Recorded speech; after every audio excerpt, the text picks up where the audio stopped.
custodian guard of the Emperor's palace, Cyrus had sworn an oath to protect the sacred halls of Terra with his life.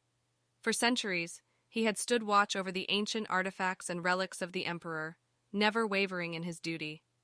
But when the forces of chaos descended upon Terra, Cyrus found himself faced with a new kind of enemy. The hordes of demons and heretics seemed unstoppable, their twisted bodies and dark powers overwhelming even the most battle-hardened warriors. Cyrus fought with all his strength, his spear and shield flashing in the dim light of the palace halls. He watched as his fellow guardsmen fell around him, their bodies torn apart by the merciless onslaught. But Cyrus refused to give up.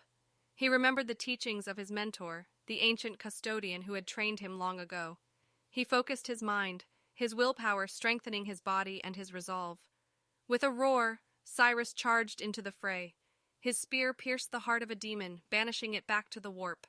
He deflected a flurry of blows from a heretic's axe, then smashed the man's skull with a single blow from his shield. For hours Cyrus fought on, the battle raging around him.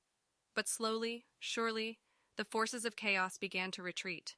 Their twisted bodies writhed in pain as Cyrus and his fellow guardsmen cut them down one by one.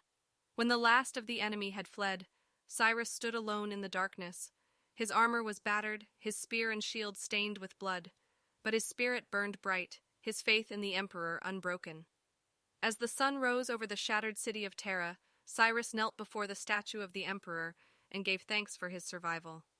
He knew that his duty was far from over, that there would be other battles to fight and other enemies to vanquish. But for now, Cyrus was content to bask in the glory of his victory.